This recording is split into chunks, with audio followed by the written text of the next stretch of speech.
Salut, on est le samedi 6 juillet et il pleut. Je voulais profiter de ce petit samedi matin où là je suis parti faire le tour des parcelles parce qu'on a eu un orage assez violent cette nuit là, autour de 4-5 heures du matin. On a eu 23 mm dans un créneau assez court. Donc je voulais voir s'il n'y a pas de dégâts sur les céréales, s'il y avait des zones versées ou autres, mais donc en même temps je dis je vais faire le tour un peu du maïs pour montrer un peu l'évolution, puis on va parler un peu du début des moissons. Commencer par le tour dans le maïs, il pleut pas trop, on a quand même mis les bottes, on est quand même un peu couvert et on va aller voir ça. Donc là c'est la parcelle de maïs qui était en... C'est le blé que j'ai pas conservé, c'est la seule parcelle de blé que j'ai pas conservé où j'ai fait un maïs derrière.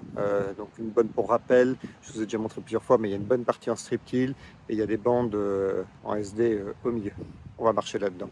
Rentrer par la zone la plus vilaine pour éviter de trop mouiller dès le début. Là, c'est là qu'avait dormi l'eau.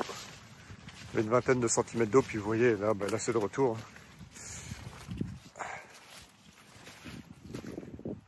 L'eau est claire et limpide, c'est toujours ça. Mais bon, c'est pas représentatif. On va aller voir surtout le reste de la parcelle. Pour rappel, vous voyez, c'était un semis à 55 000 pieds. Donc ça fait des pieds assez espacés, mais pour du maïs sec, c'est pas mal. Bon, pour l'instant, l'eau n'est pas un facteur limitant, hein, mais c'est pas... On verra ça une fois la floraison et au remplissage. On parle de régularité souvent. Là, c'est un vieux semoir mécanique qui a 1999, comme je vous l'ai déjà montré plusieurs fois dans les vidéos. Et je sème doucement pour le coup. Je sème à 5 km/h, il n'y a pas de langueur à pluie, il n'y a rien. C'est une des prochaines machines qu'il faut que je fasse évoluer dans le système. Surtout si je veux faire un peu plus de maïs en semi-direct par exemple. Ou même pour gagner en qualité de semis, vous voyez, mais quand on a une machine un peu vieille, pas très performante, on y va tranquillement. J'ai fait un seul herbicide en plein, j'allais dire, en poste levé. Pour les lampourdes, les quelques lampourdes que j'ai vues, épineuses, pas l'exanthium, pas du xanthium, hein, pas les lampourdes à gros fruits. C'est pas mal. Je vois pas beaucoup de... Il reste juste un peu de cette saloperie là, je sais même plus ce que c'est. Il reste un peu ça là, mais c'est tout. Je crois que les lampourdes ont été bien attaquées. Je vais essayer de marcher dans la partie semi-direct pour vous montrer. Bon là, le maïs fait 1,70 m, je vais essayer de pas trop me mouiller. On se retrouve dans les bandes de comparaison. Heureusement, j'ai laissé les jalons, parce qu'honnêtement aujourd'hui, pour voir la différence, pour voir qu'à gauche c'est en semi-direct, à droite en strip-till, bien malin, celui qui saura le dire. On a bien des racines adventives. Alors vous voyez, ça c'est des pieds qui ont dû lever en décalé ou qui ont une attaque. Ben, ça c'est considéré comme une adventice. Il n'y aura jamais d'épis, c'est une perte totale de rendement. Heureusement qu'il y a des jalons, parce que honnêtement au niveau biomasse, je vois pas vraiment la différence. Je vais aller voir à l'autre extrémité, mais dans cette parcelle là, j'ai tout le long du cycle pour l'instant. J'ai vu assez peu de différence entre les modalités strip-till et semi-direct. Ça s'est pas trop mal passé parce que le couvert était mort et détruit assez tôt et le sol plus réchauffé. Cette année, ce qu'on cherchait, c'était pas à conserver l'humidité comme on a pu l'avoir les années précédentes, c'était d'avoir un sol plus réchauffé. Donc ici, ça a mieux... on va dire la conduite correspondait mieux. Je verrai si j'ai le temps. Au retour, je passerai par l'autre parcelle que j'ai semé en conditions plus humides. C'était frais quand j'ai semé un peu le strip-till. Et il y a des différences, mais surtout variétales entre le décalbe et le pionnier. Le décalbe a eu beaucoup de mal sur la partie semi-direct. Il est plus irrégulier et plus clair. On va voir s'il a rattrapé et on verra la moisson après. Et je pense que le semis était fait un peu... Le maïs a plus patiné, était plus en retard. Par un manque de réchauffement global de la parcelle, mais même sur la partie strip-till c'était pas parfait parce que le strip-till avait été passé en conditions un tout petit peu humides, chose que je dis qu'il faut pas faire, et donc j'avais été obligé de le passer 2 fois. Donc à mon avis c'était pas idéal, il aurait fallu attendre un peu plus. Je fais un peu, on va regarder. Donc tout ça derrière là, moi c'est la modalité semi-direct. Il y a une bande aussi même en surdensité, parce que je m'étais trompé dans le, dans le, dans le réglage du SMOA. J'ai des bandes à 95 000 aussi. Je vais vous parler d'un autre truc après. C'est pas si mal, ça me permettra de faire des observations. Et aussi j'ai une bande, cette bande, je crois qu'il y a de la bande aussi sans fertile, parce que j'ai fertilisé avec de l'eau. Je m'étais trompé sur la vanne pour au moins 16 ans. Bien me sortir de mon tour de plaine, je serai bien mouillé.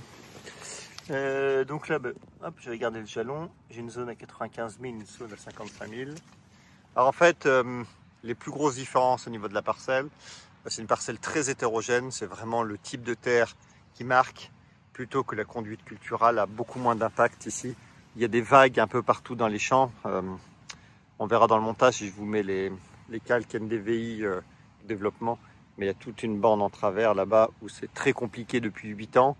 Les premières années, je récoltais même pas de récolte. En faisant des apports très importants de matière organique localisée, ça s'est amélioré. J'avais réussi à faire pousser des cultures pendant l'hiver, mais il n'y a que cette année-là, avec l'hiver vraiment trop humide, c'est toute cette zone-là où j'ai pas de blé. Et c'est pour ça que je vais décider de remplacer par un maïs. Donc là, on est toujours dans les bandes en semi-direct. Alors vous voyez, il y a peu de couverture au sol, vu que c'était un précédent blé pas gardé qui lui-même était en précédent colza. Le précédent colza a bien été, tous les résidus ont bien été mangés. Le désherbage est pas mal. J'ai dû passer autour du stade 8 feuilles avec 0,4 de mésotrione et 150 grammes de casper. Voilà, donc prosulfuron et dicamba. Et c'est pas mal, on voit qu'il y a une adventice qui finit de mourir là-bas. Mais il n'y a que, je ne me rappelle plus du nom, il faut que je retrouve. J'ai que cette adventice là, mais que je vois depuis quelques années présente. Elle vivote et le glypho n'a pas l'air de faire grand chose. Et c'est pas, ça semble pas très important.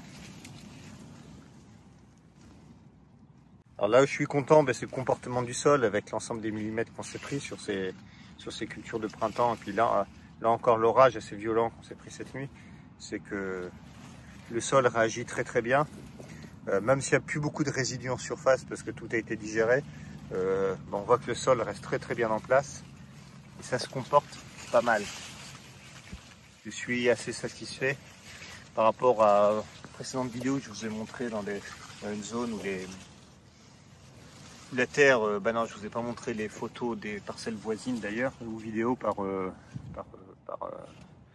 conscience, par bonne conscience ou ainsi de suite, parce que je n'aime pas faire ça, mais il y a vraiment des saignées de 30 ou 40 cm dans les champs, avec de la terre qui a été emmenée dans les champs en dessous, et ça fait vilain. Et là on voit qu'ici ça n'a pas du tout bougé.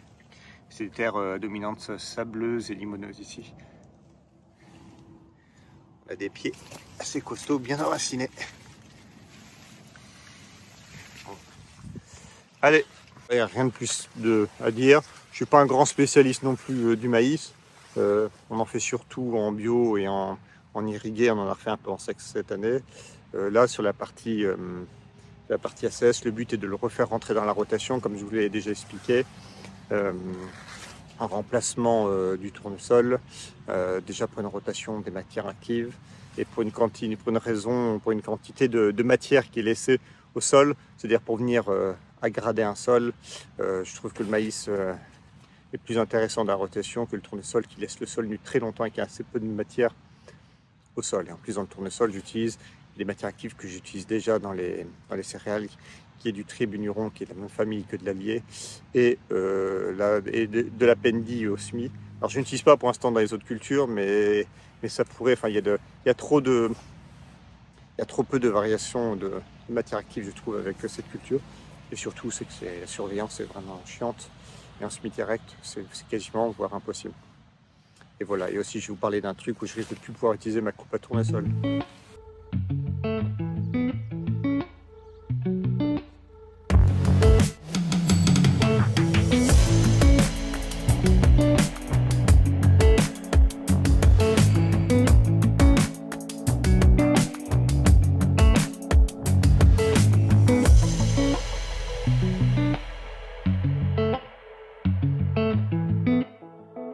On va aussi pouvoir parler un peu début des moissons. On a commencé jeudi dernier. on a commencé à couper des colza bio parce que c'était les cultures qui étaient mûres en premier sans vraie protection fongique, c'est-à-dire c'est que des bacilles qui protègent, mais cette année je pense que c'est difficile de dire déjà si c'est suffisant, s'il y a un réel impact financier pour être honnête. Cette année, ce qu'on a vu, ils étaient, pour le coup, ils étaient mûrs à ramasser avant, donc j'en ai ramassé jeudi et hier j'ai fini avant-hier, début de semaine et hier à peu près, donc il y a à peu près 22 hectares à ramasser. Vendredi dernier, il y avait, comme ils annonçaient de la pluie samedi, j'ai aussi fait les orges d'hiver. Alors il n'y en a pas très grand, c'est une culture que je venais de remettre un peu dans le système, je voulais réessayer. J'avais arrêté, j'en avais fait que les 2 premières années de mon installation, donc il y a 7 et 8 ans, dont dans cette parcelle-là d'ailleurs. Et à chaque fois, elles avaient gelé malgré des semis tardifs, et les rendements étaient très faibles, autour des à peine 40 quintaux de mémoire. Et surtout, c'est une culture qui craint beaucoup l'hydromorphie les premières années. Je n'avais pas encore assez amélioré la partie écoulement hydrique des parcelles, les excès d'eau, donc ça avait été très très pénalisant. Cette année, je m'étais dit que j'allais réessayer, comme tout le blé dur d'ailleurs, parce que c'est à peu près les mêmes problématiques. Bon, j'ai mal choisi mon année, on va dire, mais c'est pas forcément bon. Ça m'a permis de faire des observations. J'avais semé 9 hectares en 3 parcelles. Alors, pas les meilleures, je vous avoue. Les parcelles qui sont au milieu des bois, des champs, vraiment au milieu des bois entourés de haies. Donc, il y a eu peut-être 10, 15, 20% de pertes par inondation, par hydromorphie.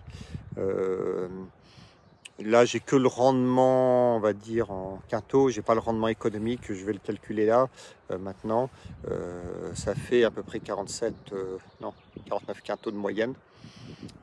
Voilà, je vais voir, il faut que je mette les chiffres dans mon tableau niveau intervention.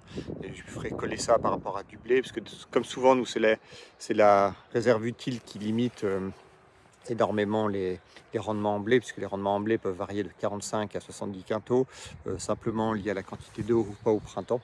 Bon, cette année, c'était pas, à mon avis, le facteur limitant n'était pas le manque d'eau. Mais bon. Donc le but, c'est de voir économiquement comment se situe cette culture chez nous, surtout que maintenant, sans savoir moins de problèmes d'hydromorphie, bon, cette année, il y en avait plus qu'à l'accoutumée, mais paradoxalement, on aurait les mêmes conditions météo il y a 7-8 ans, j'aurais eu beaucoup plus de pertes. Au niveau des blés, c'est quand même minime ce qu'on a perdu par rapport à la météo. On a perdu un peu plus en colza et plus en orge. La févrole d'ailleurs n'a pas bougé. Tout ça pour dire que pour le coup, l'orge a été coupé. Je vais pouvoir voir un peu les rendements économiques. Je vous en parlerai dans notre vidéo où je ferai un peu un vrai bilan avec des chiffres posés. J'aurai fini de faire mes calculs. Donc après, hier soir, fin d'après-midi, après avoir fini les colza bio, j'ai voulu essayer il y a un peu de vent. J'ai voulu essayer les colza conventionnels. Alors j'avais essayé les parcelles autour de celles que je venais de couper. Là, je pense que la partie fongicide a bien servi, puisque les pieds sont encore très verts, peut-être trop verts pour être coupés, ça forçait trop sur la machine. De ce que j'ai pu voir, j'ai l'impression que les colza streptyl monograines ont l'air secs un peu plus tôt, un peu plus vite que les SD à la dent. Voilà, c'est quasiment le seule chose que je peux dire là-dessus pour l'instant, puisque j'ai pas de différence de rendement. Hier soir, je suis juste venu couper cette parcelle-là, qui était plus sec que les autres. C'est une parcelle vraiment très séchante, avec très caillouteuse. Et j'essayerai de mettre la carto là ici. Bon, le défaut, alors, habituellement, elle avait un peu d'humidité. Il y avait une zone, parce qu'on est un tout petit peu plus haut que la rivière d'à côté, mais pas beaucoup. Donc, il y avait une petite zone qui était humide. Et là, cette année, la rivière, pendant tout l'hiver, a complètement débordé. Donc, j'ai 25-30% de la parcelle qui avait de l'eau en permanence dessus. Donc, même avec des colzas qui étaient très beaux, streptyl monograines, ils étaient très beaux en entrée d'hiver. En sortie d'hiver, ça l'est encore un peu. Et puis comme l'eau est restée jusqu'au mois d'avril-mai, ici, il y a un endroit où il n'y a plus rien du tout à l'autre bout de la parcelle. Il n'y a plus que de l'ambroisie qui est levée. Je ne posais même pas la coupe, il n'y a plus de colza. Voilà, donc ici, ça va être le but va être de venir faire un désherbage assez rapidement, glypho plus de 4D, et toutes les zones où il n'y a pas de colza, je vais venir ressemer un mélange colza, févrole ou un couvert, quelque chose, pour revenir faire, pour remettre de la racine rapidement, parce que comme je ne suis pas vraiment passé avec la batteuse, il y a assez peu de graines de colza qui sont tombées au sol, il risque de manquer de repousse. Donc je vais venir semer un couvert dans toutes ces zones-là pour le blé à suivre. Alors ça fait partie des petits cailloux, il y a des silex beaucoup plus gros, et en fait là, on a du mal un peu à voir que l'ensemble des pailles qui restent, mais en fait ça résume très bien ce champ. On a ça partout, de taille plus ou moins grosse, mais c'est assez... Pourtant le rouleau avait été passé, vous voyez, sur le strip tube, et la parcelle n'est que gros silex comme ça. Donc là où je suis content, c'est que j'ai pu voir un peu le potentiel. Alors ça, c'est une de mes parcelles où je fais toujours les rendements assez mauvais. Ça m'a même fait peur. Des fois, il y a des années où en tournesol, j'avais attaqué par ici. Le tournesol était tout à fait correct, hein, il faisait 14-15 quintaux, quand d'autres parcelles autour, ils faisaient entre 22 et 26. Donc quand on attaque par ici, des fois, on peut se faire peur. Là, je l'ai fait pour le colza, pour le coup, parce que c'était celle qui était la plus mûre. Alors, on voit qu'il y a encore quelques pieds verts, mais ça se battait quand même pas trop mal. Là, ce qui est pas mal, donc c'est une parcelle qui finit à... faudrait que je fasse la division, parce que la batteuse n'a pas pris en compte 20 ou 30 arts, parce que j'y suis pas du tout allé. Ça doit faire entre 25 et 27 quintaux à peu près, en prenant en compte la surface semée. Voilà, plutôt que la surface que récoltée. Et en fait, ça cache de très grosses irrégularités, c'est-à-dire qu'il y a peut-être un tiers de la surface où il y a entre 0 et 5, 7 quintaux. Et je disais entre 0 et 5 quintaux, c'est une bonne partie. Et après, toute cette zone-là, je suis assez content, ça fait entre 32 et 42 quintaux quasiment partout. Le colza n'a pas baigné dans l'eau, donc ce qui est excellent pour une parcelle comme ça, qui est à la base très très mauvaise. Donc j'ai hâte de couper les autres parcelles. Il nous en reste à peu près 80 hectares de colza à couper. Là, j'en ai coupé à peu près 25, 27. Surtout du bio en conventionnel, il n'y avait que celle-là. Donc voilà, donc je suis assez... On va voir, mais ça augure du bon, enfin du pas mauvais pour le colza. Donc je suis assez content par rapport aux quelques chiffres que j'entends autour. C'est-à-dire que les parcelles normales devraient faire au moins les 30 quintaux, je pense. C'est la route rapidement.